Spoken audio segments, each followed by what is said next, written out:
What is up? What's happening, fam?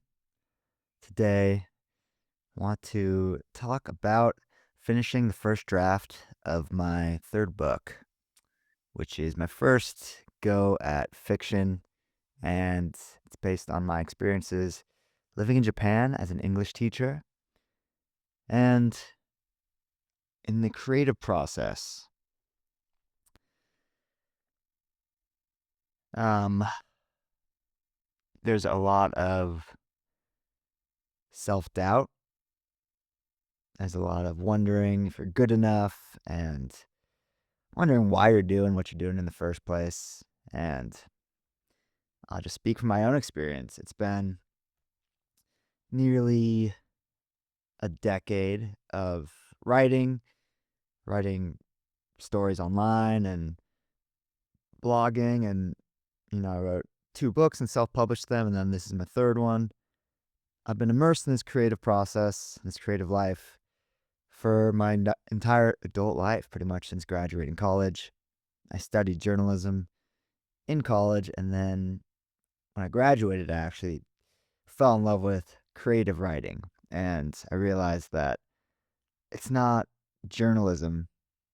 I didn't like journalism at all, actually. I like just creating art, you know? That's what I started to fall in love with when I started to write stories about traveling and also like poetry and stuff about how to find what I was meant to do with my life. That turned into my passion. And,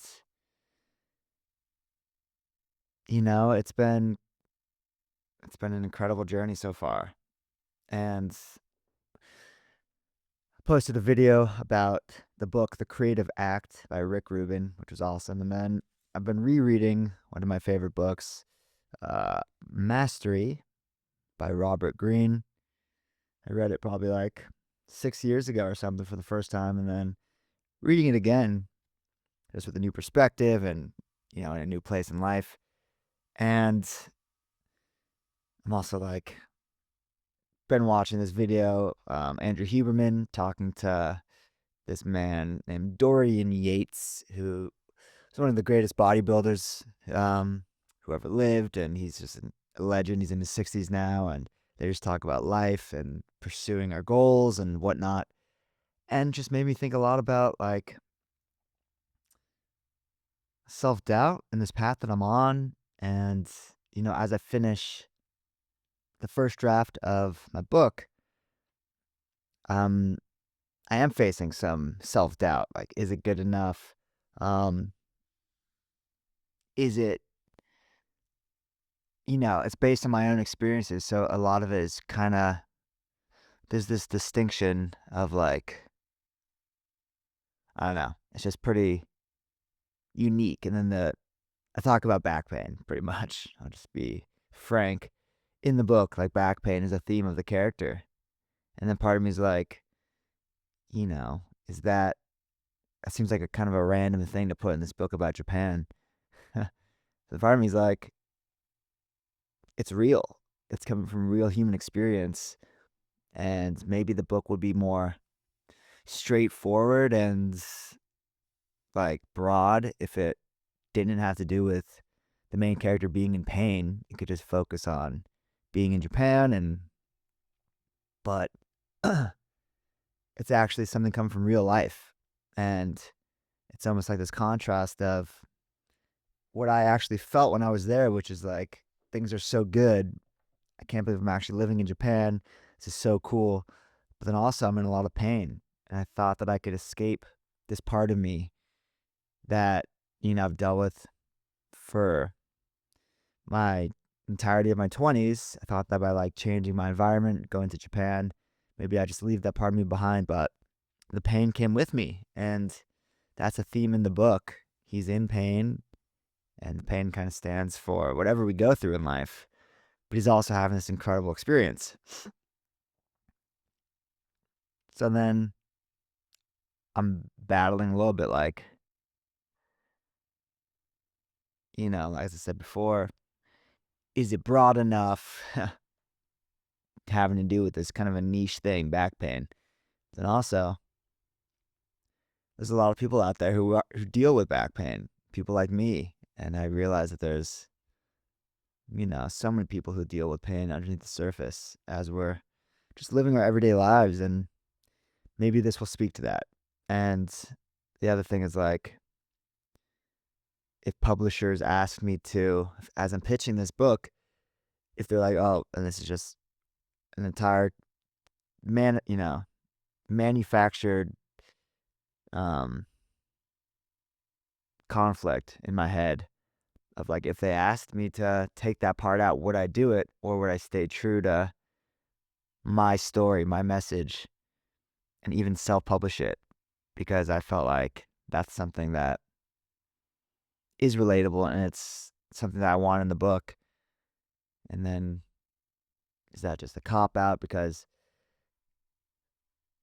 the next challenge for me is getting a book published, and I also gotta wonder, like, why? Why does that feel like it validates my book to have it published by a real publisher?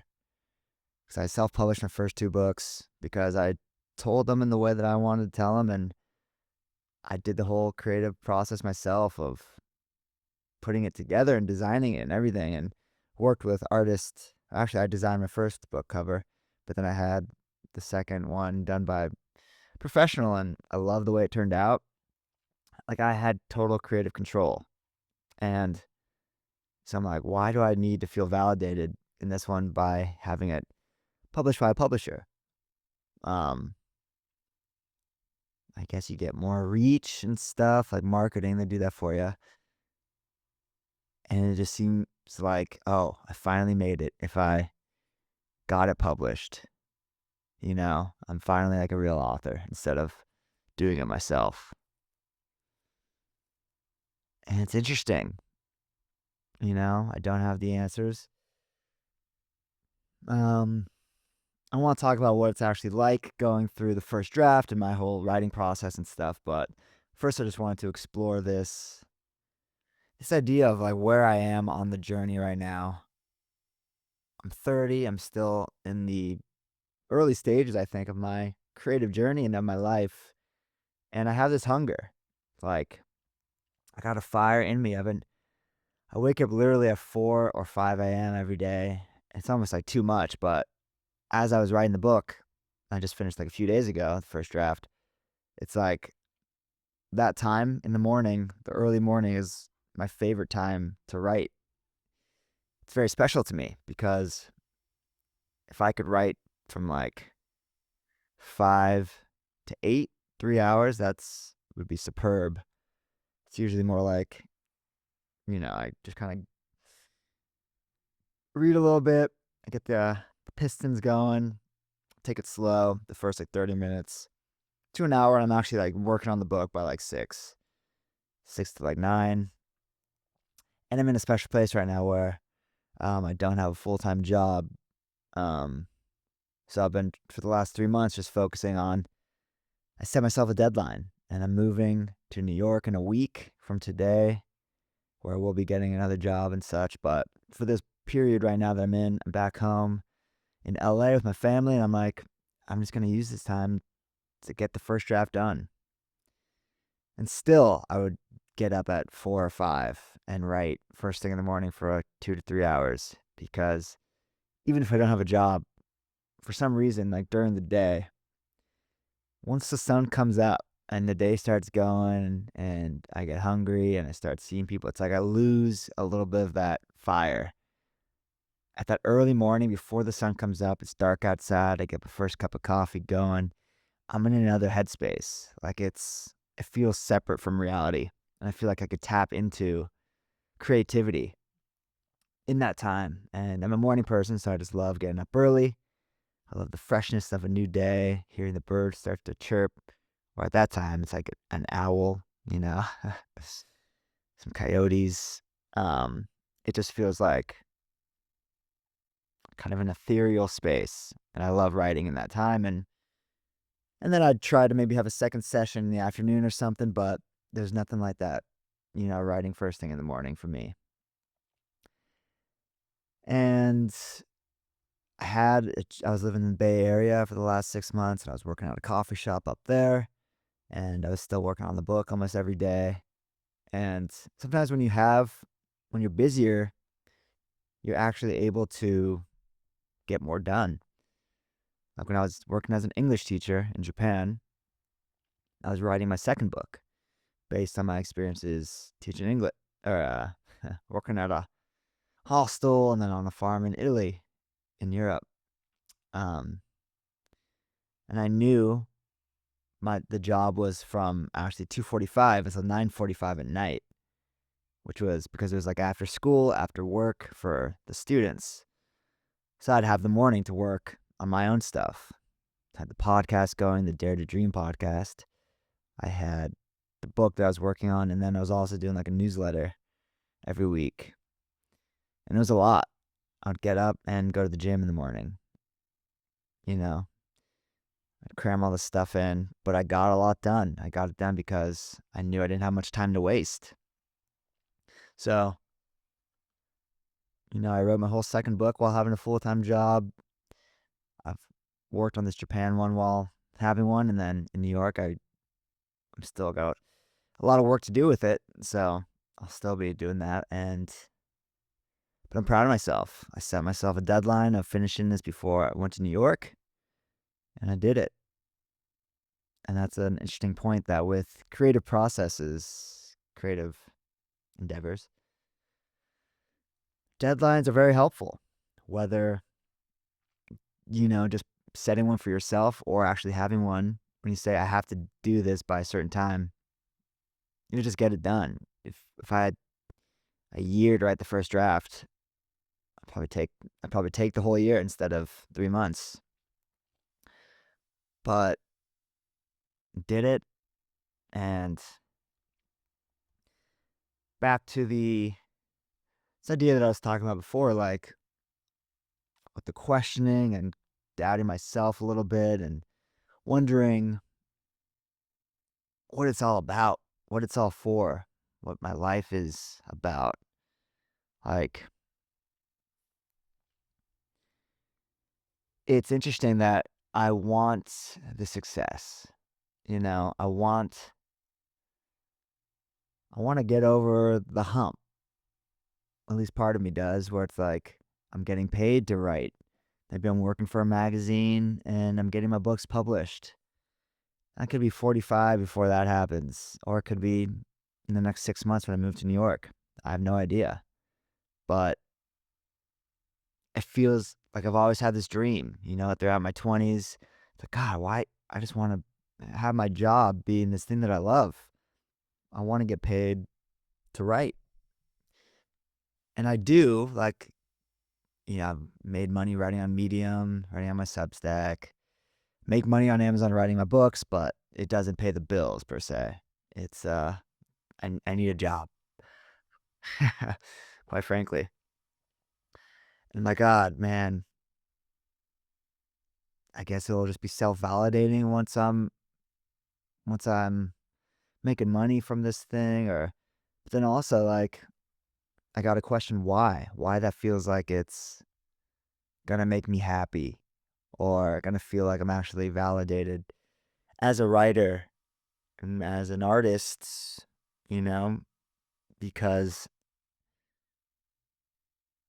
I've gotten to that point where, like, this is my full-time job and I could dedicate everything to it. But then as I'm listening to Dorian Yates, the bodybuilder, on the Andrew Huberman podcast, and as I'm reading in Mastery, and as just I've known as a theme from all my reading and people I've talked to and experienced and podcasts I've listened to and whatnot, that once you get to that place you think it's going to make you happy, it's never what we expect it to be. If we're deferring our happiness, if we think that once we make it, we'll feel validated or happy or worthwhile, we get there and maybe we lose that fire that got us there in the first place. In Mastery, he's talking about just how complacency, is big thing for because there's something that I feel right now. There's something that's getting me up at 4 a.m. every morning to write in my book. It's because I have this thing that I want to prove to myself, to the world, and I just love it. At the base of it, I would do this for the rest of my life and just create things because that's what I love to do. In Rick Rubin's book, The Creative Process, he says, just tell yourself that you are alive to create. Like that is our purpose. And I believe it. We get so caught up in money and climbing the social ladder and whatnot and making it look like we're successful when this stuff can feel so hollow. The stuff that makes me feel most alive is doing the things that are free, physical exercise and getting out in the world and meeting people and feeling connected to what I'm doing and to people and to the world. And it's just like an interesting place that, for nearly a decade, I've been on this mission to get published, to make money, to create things that I really am proud of. And I've done that. I really do feel proud of myself for this journey that I'm on and that I write because I love it and I say what's on my mind and I share what I have in my heart. And I'm so proud of this book my first two books, but then this one about Japan. It's so cool. And like I said, part of me is like, oh, it's back pain is a big part of it. And that's might not be what publishers are into and stuff. But then part of me is like, that's so epic that you were telling your story in this fictionalized world, but it's your story. And I find it so beautiful. And it brought me so much joy to write. And that is the purpose of it. That's the purpose of creating anything. It's because in the process, in the act of creating, you really understand yourself better. You bring what's inside of you out into the world, and you share it. And you never know who it's going to connect with because we all are obviously dealing with the same things and life is hard and art, creativity, into salvation, you know? And so yeah, it's like I want to get to that place, but then also I'm in this place now of desire, of like I want to make it, I want to get there, I want to prove myself. But I guess I don't have the answer or why even bring that up. It's just interesting, that question of what's going to change once I get to that place? Once I finally have my book published by a publisher? Will I feel any better about myself? Will I feel more genuine? Or will I miss these days when you were hungry? And Dorian Yates, keep bringing them up. I haven't really said anything that he's spoken about yet. He talks about like when he was on the mission, when he was climbing, when he wanted to be the best. He had such a fire in him. He's so dedicated. And then like what happens with many athletes is you get to the thing, you get to the goal, and you achieve it. You climb the mountain, but then many athletes go into depression. They start drinking, or they just lose all interest in the sport because once you do the thing, what more is there to strive for? And, the love has to be in the process itself, not in just hoping to cross some finish line. And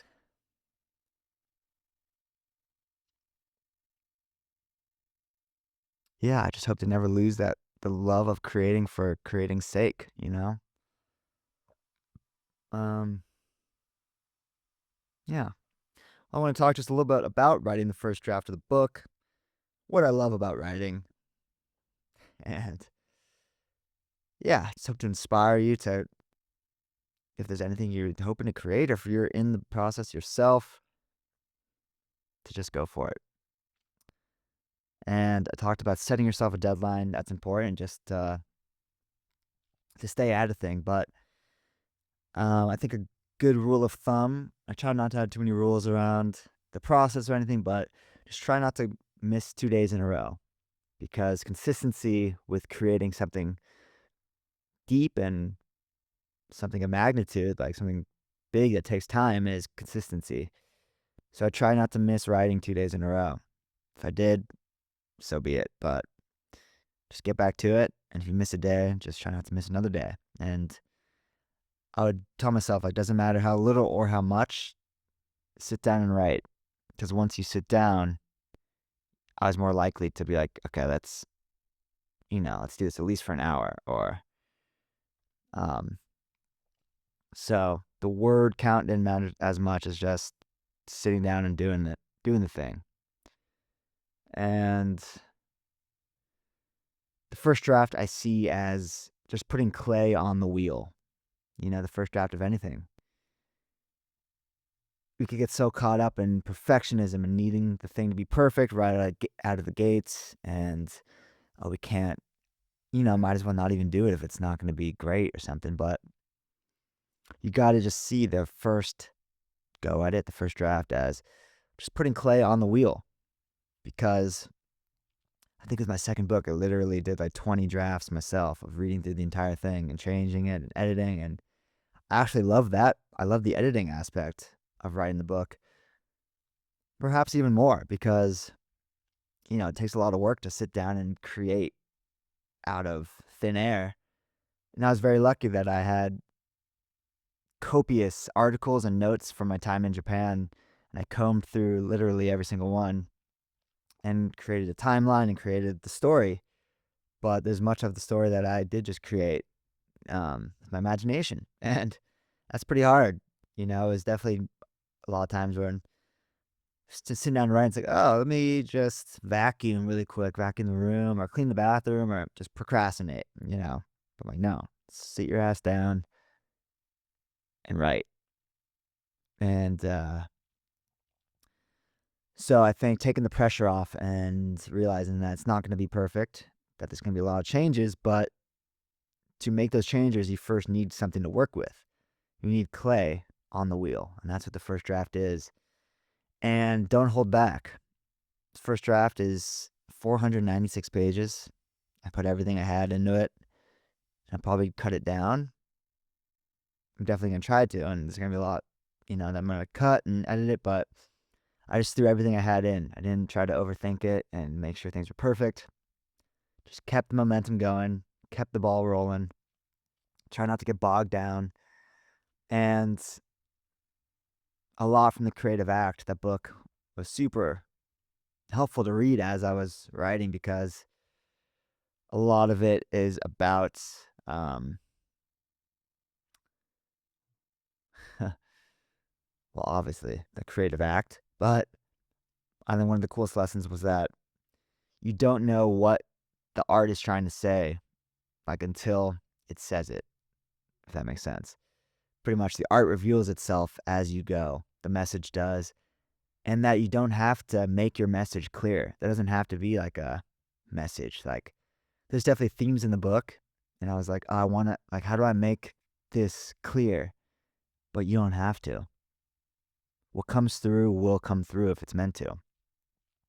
And there's definitely themes and stuff, but it's almost cooler when it's more nuanced and subtle and realistic, instead of just like, oh, clear message, there's the theme.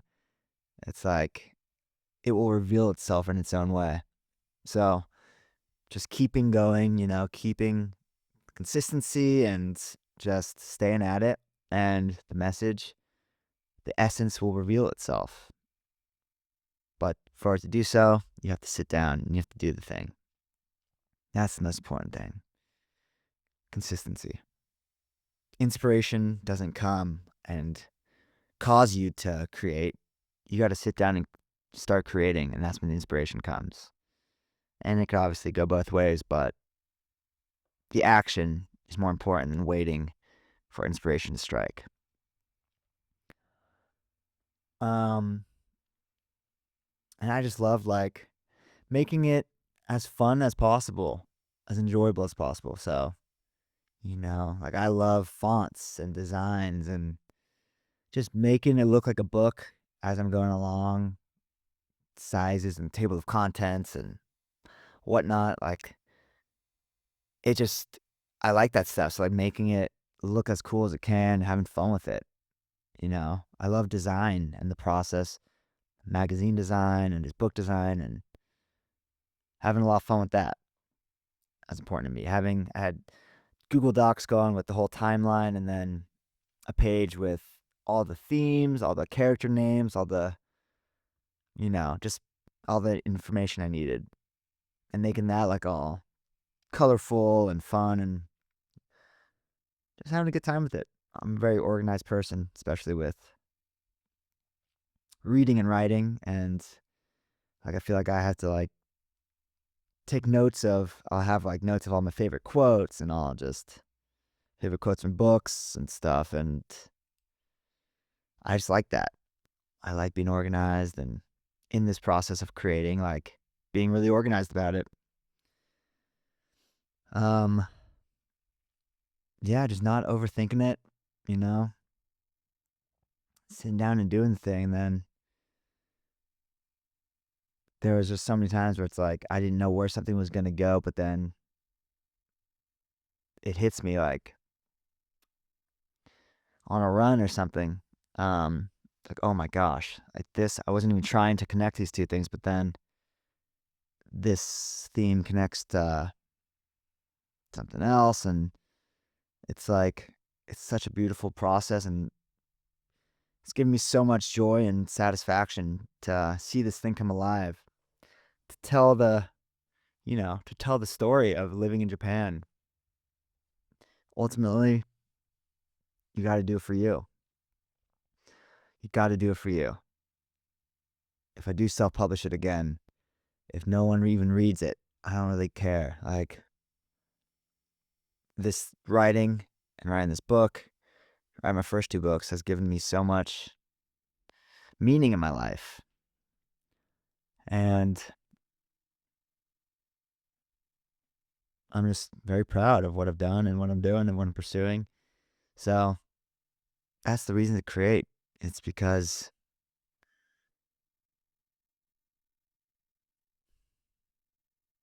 it brings so much light out of you. It's not easy, and that's what makes it gratifying. So that's essentially it. It's very exciting. There's going to be many more drafts to come. Next up, I'm giving it a little bit of space to marinate. A week or two off, moving to New York, focusing on that right now. And then once I'm there in a new environment, sit down and take it from the top. Go through the book, start editing. That's when it's like a puzzle piece.